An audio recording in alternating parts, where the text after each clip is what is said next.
हम कभी कल ऐसा सोचते हैं कि क्या धरती पर कोई ऐसी दिव्य शक्ति है जो हमारी रक्षा करती है और हमारे साथ रहती है। कभी कल यकीन भी होता है या कोई भी कल यकीन करने का मन भी नहीं करता है, तब पर भी हम चुप रहते हैं। लेकिन हम आज इस वीडियो में जानेंगे कि हमें कौन सी शक्ति हमारे साथ रहती है और हमारी रक्षा करती है। और कभी कभी जीवन में ऐसा क्षण आता है जब हम खुद से पूछते हैं, क्या सच में इस सृष्टि में कुछ ऐसा है जो मानव समझ से परे है? क्या कोई ऐसी शक्ति है जो हर युग में हमारे साथ रहती है पर हम उसे देख नहीं पाते? रुको जरा, क्या आपने कभी महसूस किया है कि जब आप संकट में होते हैं तो अचानक कोई अनदेखा सहारा मिल जाता है, जैसे कोई अदृश्य शक्ति आपकी रक्षा कर रही हो सकता है वो शक्ति हनुमान जी ही हो। प्राचीन ग्रंथों में कहा गया है, चराचर जगत में अमर वही है जो सेवा में है। हनुमान जी केवल एक देवता नहीं बल्कि उस असीम ऊर्जा के प्रतीक हैं जो भक्ति, शक्ति और सेवा का संगम है। लेकिन आज मैं आपको वो बातें बताने जा रहा हूं जो शायद आपने कभी नहीं सुनी होंगी, वो रहस्य जो केवल कुछ सिद्ध साधकों और ऋषियों को ही ज्ञात है। कहा जाता है जब भगवान श्री राम ने अयोध्या लौटने के बाद हनुमान जी से विदा लेने की बात की तो हनुमान जी ने फोल्डेड हैंड्स में कहा, प्रभु जब तक आपका नाम इस पृथ्वी पर गाया जाएगा तब तक मैं जीवित रहूंगा। और प्रभु राम ने आशीर्वाद दिया, तथास्तु हे मारुति पुत्र, जब तक धर्म रहेगा तू रहेगा, जब तक कोई भी व्यक्ति राम का नाम लेगा तू वहां उपस्थित रहेगा। तो सोचो, क्या आज जब हम जय श्री राम कहते हैं तो कहीं ना कहीं हनुमान जी हमारे आसपास उपस्थित नहीं होते? अब चलते हैं समय के उस युग में जब धरती पर त्रेता युग था। देवता और दानवों के बीच संतुलन टूटा हुआ था और पूरी सृष्टि को एक ऐसे रक्षक की आवश्यकता थी जो अडिग हो, अजेय हो और निष्कलंक भक्ति का प्रतीक हो। उसी समय पवन देव की कृपा से अंजना माता की कोख से एक अलौकिक बालक जन्म लेता है, हनुमान। लेकिन क्या आप जानते हैं उनका जन्म केवल अंजना और केसरी के योग से नहीं हुआ था। यह जन्म स्वयं भगवान शिव की ऊर्जा से हुआ था। एक रहस्य जो बहुत कम लोग जानते हैं, हनुमान जी भगवान शिव के 11वें रुद्रावतार माने जाते हैं, क्योंकि जब भगवान विष्णु ने राम रूप में अवतार लेने का निश्चय किया तो देवताओं के बीच विचार हुआ, यदि विष्णु पृथ्वी पर जाएंगे तो कौन उनकी रक्षा करेगा? तब स्वयं भगवान शिव ने कहा, मैं उनके सेवक रूप में जाऊंगा, मैं वही बनूंगा जिसे प्रेम होगा लेकिन अहंकार नहीं। और फिर शिव ने अपनी ऊर्जा एक वानर रूप में धारण की जो आगे चलकर हनुमान कहलाए। अंजना एक अप्सरा थी जो एक शाप के कारण वानरी रूप में धरती पर आई। उन्होंने वर्षों तक भगवान शिव की आराधना की और कहा, हे महादेव, मुझे ऐसा पुत्र दो जो आपके समान हो। तभी हिमालय की गुफाओं में एक तेजस्वी प्रकाश प्रकट हुआ और उस तेज में से पवन देव ने आकर कहा, अंजना, यह दिव्य शक्ति शिव की है, मैं इसे तुम्हारी कोख तक पहुंचाऊंगा। और उसी क्षण शिव की ऊर्जा पवन देव के माध्यम से अंजना के गर्भ में पहुंची। इसलिए हनुमान जी को पवन पुत्र कहा जाता है। अब जरा सोचो, पवन क्या है? सांस, जीवन, प्राण। जिस तरह पवन हर जीव में विद्यमान है, उसी तरह हनुमान जी भी हर जीव के भीतर प्राण शक्ति के रूप में विद्यमान है। इसीलिए उन्हें संजीवनी लाने वाले कहा गया, क्योंकि वे केवल जड़ी नहीं लाए थे, वे प्राण की चेतना लाए थे। जब आप संकट में होते हैं और अचानक कोई शक्ति आपको साहस देती है, वो हनुमान की प्राण ऊर्जा ही है जो भीतर से जागती है। जब हनुमान जी छोटे थे तो उन्होंने एक दिन आकाश में चमकते हुए सूर्य को फल समझ लिया। वे उछल पड़े, पवन की गति से भी तेज, और सूर्य की ओर दौड़ पड़े।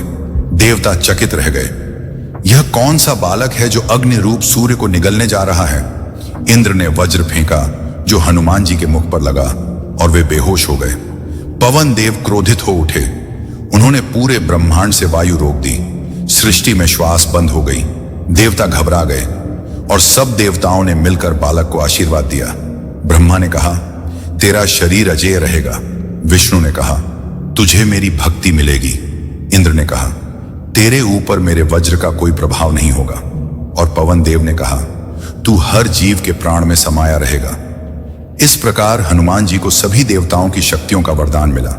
जब बालक हनुमान अपनी शक्तियों का प्रयोग हर जगह करने लगे तो ऋषियों ने उन्हें एक वरदान दिया कि वे अपनी शक्ति को तब तक भूल जाएंगे जब तक कोई उन्हें उनकी वास्तविकता याद नहीं दिलाता। यह वरदान ही उनकी विनम्रता का रहस्य है, क्योंकि कोई भी शक्ति तब तक सुरक्षित नहीं होती जब तक उसके साथ नम्रता नहीं हो।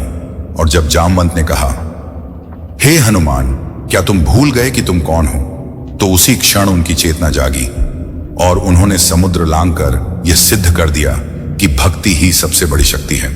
आपने शायद कभी सोचा हो, क्यों कहा जाता है कि हनुमान जी ब्रह्मचारी हैं, फिर भी वे सबसे शक्तिशाली हैं? क्योंकि उनका ब्रह्मचर्य केवल शरीर का नहीं बल्कि चित्त का संयम है। उनकी शक्ति उनकी एकाग्रता में है। हनुमान जी वह हैं जो मन, प्राण और आत्मा तीनों को एक सूत्र में बांध लेते हैं। इसलिए वे अमर हैं, क्योंकि जिसने प्राण पर अधिकार पा लिया वह मृत्यु से परे हो गया। भारत के कई तीर्थ स्थलों पर साधु संत बताते हैं कि जब वे गहन ध्यान या राम नाम जप में होते हैं तो अचानक एक वानर रूपी तेजस्वी स्वरूप प्रकट होता है और फिर गायब हो जाता है। हिमालय के गंधमादन पर्वत, तिब्बत के मानसरोवर क्षेत्र और अंडमान के कुछ निर्जन ऐसा क्यों होता है? कहीं कहीं समय, कहीं कहीं जगह पर आप जानते हैं कि राम नाम का गण सुनाई देता है और बहुत जगह पर यह देखने को मिलता है। आप नहीं जानते हैं तो हमारे साथ इसी तरह बने रहिएगा।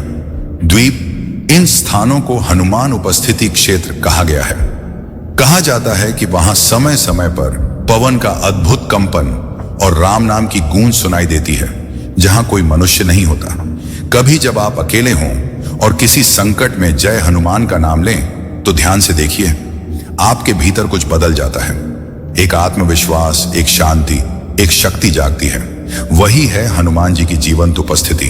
वो किसी मूर्ति तक सीमित नहीं बल्कि हर उस दिल में जीवित है जहां भक्ति और साहस बसता है। हनुमान जी के बारे में जितना सुनोगे उतना समझोगे कि वे केवल शक्ति के नहीं, आत्म जागरण के प्रतीक हैं। उनकी कहानी हमें यह याद दिलाती है कि हर इंसान में भी एक हनुमान छिपा है, बस उसे याद दिलाने की देर है। भूल गए हो कौन हो तुम, पर जब याद कर लोगे तो असंभव भी संभव हो जाएगा। कभी आपने सोचा है कि हनुमान जी की शक्ति कहां से आती है? क्या केवल वरदानों से या फिर किसी ऐसे ब्रह्म रहस्य से जो अब तक बहुतों की समझ से परे है? क्योंकि जो पर्वत उठा सकता है, जो समुद्र लांघ सकता है, जो मृत्यु को मात दे सकता है, उसकी शक्ति केवल शरीर में नहीं होती, वो तो चेतना में होती है। एक बार श्री राम ने हनुमान जी से कहा, हे हनुमान, बताओ तुमने यह सारी शक्ति कैसे प्राप्त की? हनुमान जी ने मुस्कुराकर उत्तर दिया, प्रभु, जब मैं भूल जाता हूं कि मैं कौन हूं तब मैं केवल एक वानर हूं, लेकिन जब मुझे याद आता है कि आप मेरे भीतर हैं तब मैं स्वयं ब्रह्म हो जाता हूं। यही है हनुमान जी की शक्ति का मूल रहस्य, भक्ति में छिपा हुआ ब्रह्म ज्ञान। जब मन पूर्ण समर्पण में उतरता है तो वह अनंत ऊर्जा से जुड़ जाता है। हनुमान जी उस स्थिति के जीवंत उदाहरण हैं। हनुमान जी की शक्ति किसी बाहरी साधना से नहीं बल्कि राम नाम की गहराई से उपजी है। राम नाम उनके भीतर उस प्रकार गूंजता है जैसे श्वास में प्राण। राम नाम अंकित तनु मम पावा, सो सवगुण धरि भयो सुभावा। उनका प्रत्येक कोशिका, प्रत्येक श्वास जय श्री राम की तरंगों से कंपन करता है। इसलिए जब उन्होंने पर्वत उठाया तो वह केवल बल नहीं था, वह नाम शक्ति का विस्फोट था। प्राचीन ग्रंथों में कहा गया है, हनुमान जी का शरीर 5 तत्वों पृथ्वी, जल, अग्नि, वायु, आकाश से निर्मित नहीं बल्कि उन पर अधिकार रखता है। पृथ्वी तत्व उनकी स्थिरता और पर्वत उठाने की क्षमता, जल तत्व समुद्र लांघने की योग शक्ति, अग्नि तत्व लंका दहन का अग्नि रूप, वायु तत्व पवन पुत्र होने के कारण गति और सूक्ष्मता, आकाश तत्व सर्वव्यापकता, जहां राम नाम लिया जाए वहां उपस्थित होना। यही 5 तत्व आगे चलकर उनके पंचमुखी स्वरूप में रूपांतरित हुए। कहते हैं जब हनुमान जी ने रावण के पुत्र अहिरावण से युद्ध किया, जो पाताल लोक में श्री राम और लक्ष्मण को बंदी बना चुका था, तब उन्होंने पहली बार पंचमुखी रूप धारण किया। यह रूप केवल युद्ध के लिए नहीं बल्कि तत्वों और दिशाओं के संतुलन के लिए था। अब आइए जानें उन 5 मुखों का गूढ़ अर्थ क्या है। एक, यह उनका मूल स्वरूप है, पवन पुत्र, वेगवान, बुद्धिमान और निष्ठावान। यह मुख प्राण शक्ति का प्रतिनिधित्व करता है। जो व्यक्ति हनुमान के इस स्वरूप की साधना करता है वह आलस्य, भय और मानसिक दुर्बलता से मुक्त होता है। पूर्व मुख हनुमान कहते हैं, मनुष्य की शक्ति उसके शरीर में नहीं उसके संकल्प में होती है। यह रूप प्रचंड है, उग्र है, न्यायप्रिय है। जब धर्म पर अन्याय बढ़ता है तो यह मुख स्वयं प्रज्वलित हो उठता है। यह हमें सिखाता है कि भक्ति का अर्थ कमजोरी नहीं, बल्कि अधर्म के विरुद्ध अग्नि समान साहस है। इस मुख की साधना से भय और क्रोध पर नियंत्रण प्राप्त होता है। गरुड़ मुख विष को नष्ट करने वाला है। यह रूप हमें नकारात्मक ऊर्जा और बुरे विचारों से रक्षा देता है।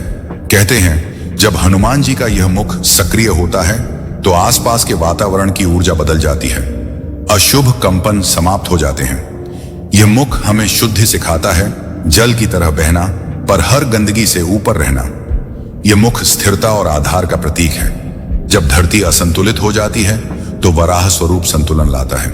यह हमें यह ज्ञान देता है कि शक्ति का उपयोग तभी सार्थक है जब वह धरती और धर्म की रक्षा के लिए हो। जो व्यक्ति जीवन में डगमगा जाता है वह इस स्वरूप की आराधना से स्थिरता प्राप्त करता है। यह मुख ज्ञान और चेतना का प्रतीक है।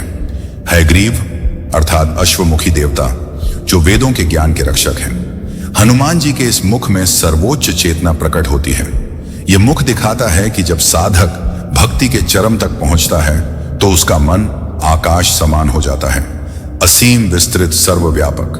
5 मुख, 5 दिशाएं, 5 तत्व और 5 अवस्थाएं, जागृति, स्वप्न, सुषुप्ति, तुरीय, तुरीयातीत। हनुमान जी का पंचमुखी रूप इन 5 अवस्थाओं का भी प्रतिनिधित्व करता है। अर्थात वे केवल बाहरी शक्ति नहीं बल्कि चेतना की 5 परतों के स्वामी हैं। इसलिए जो व्यक्ति पंचमुखी हनुमान की साधना करता है वह धीरे धीरे आत्मबोध की ओर बढ़ता है।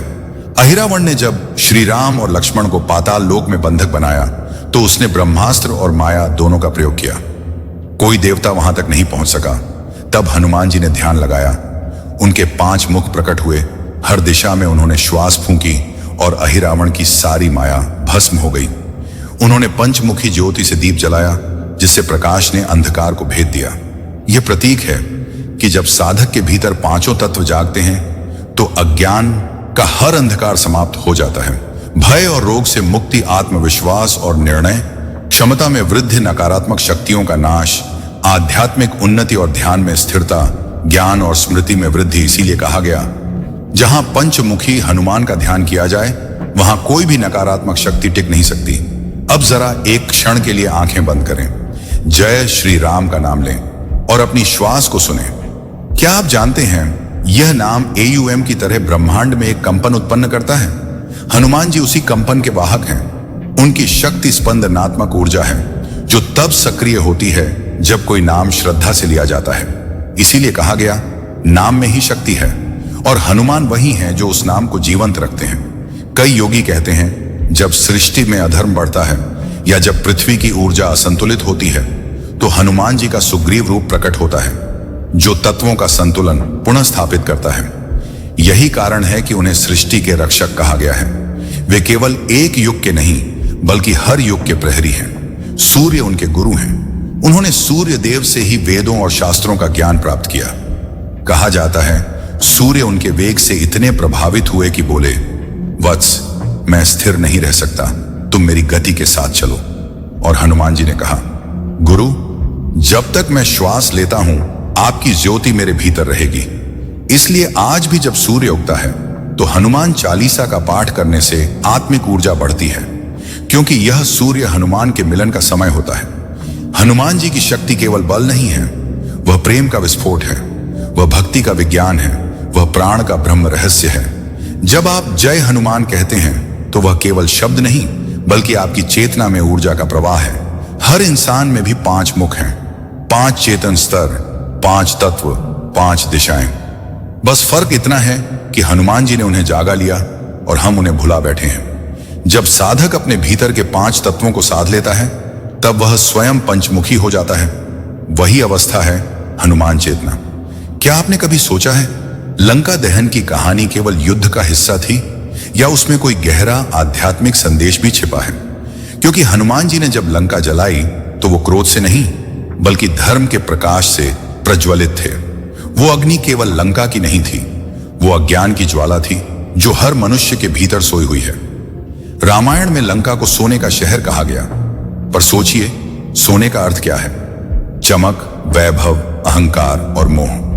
लंका भौतिकता का प्रतीक है। वो मन जो बाहरी सुंदरता में उलझ गया है और भीतर की सच्चाई को भूल गया है। रावण उस मन का प्रतीक है जो ज्ञानवान होकर भी अहंकारी है, जो वेद जानता है पर आत्मा को नहीं पहचानता। और ऐसे मन में जब भक्ति प्रवेश करती है तो पहले उसे जलना ही पड़ता है। जब हनुमान जी लंका पहुंचे तो वे जासूस बनकर नहीं गए, वे जागरण की ज्योति बनकर गए थे। उन्होंने पहले विभीषण से मुलाकात की, जो रावण के बीच में भी सात्विक चेतना का प्रतीक थे।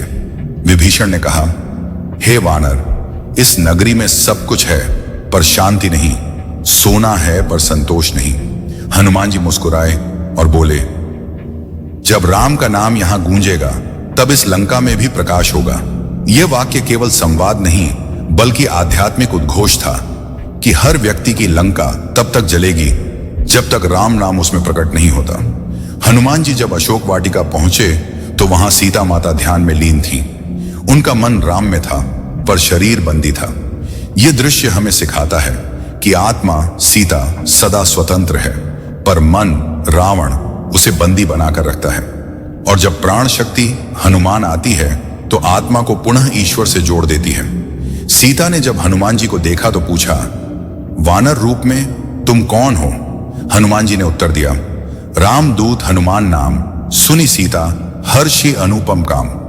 यहां रामदूत शब्द में छिपा रहस्य यह है कि मां जब तक कोई शक्ति मैं के भाव में रहती है वह सीमित होती है, लेकिन जब वही शक्ति रामदूत बन जाती है तो असीम हो जाती है। जब हनुमान जी को बांधने का प्रयास किया गया तो वे मुस्कुराए, क्योंकि उन्हें बांधा नहीं जा सकता था। उनका शरीर, मन और प्राण सब नियंत्रण में थे। रावण ने आदेश दिया, इस वानर की पूंछ में तेल डालो और इसे जला दो। और यहीं से शुरू हुआ वह रहस्य जो केवल बाहरी अग्नि नहीं थी। हनुमान जी ने अग्नि को देखा और मुस्कुराए, हे अग्निदेव, तुम साक्षी बनो, अब समय है प्रकाश का। जैसे ही अग्नि ने पूंछ को छुआ वह अग्नि शुद्ध हो गई, क्योंकि वह भक्ति के साथ जुड़ गई थी। अग्नि 3 प्रकार की होती है। एक लौकिक अग्नि जो भौतिक वस्तु जलाती है, 2 देव अग्नि जो कर्मों को शुद्ध करती है, 3 योग अग्नि जो अज्ञान को भस्म करती है। हनुमान जी की पूंछ में जो अग्नि लगी वह योग अग्नि थी। उस अग्नि ने सोने की लंका को जलाया पर किसी प्राणी को नहीं, क्योंकि उसका उद्देश्य विनाश नहीं था बल्कि शुद्धि था। इसीलिए कहा गया, हनुमान जले लंका, सजीव बचा सब लोग। क्योंकि योग अग्नि केवल अज्ञान जलाती है, जीवन नहीं। वीडियो को लाइक करें, शेयर करें, कमेंट करें। अगर आप इस चैनल पर नए हैं तो चैनल को सब्सक्राइब जरूर करें। धन्यवाद। जय बजरंगबली, जय श्री राम।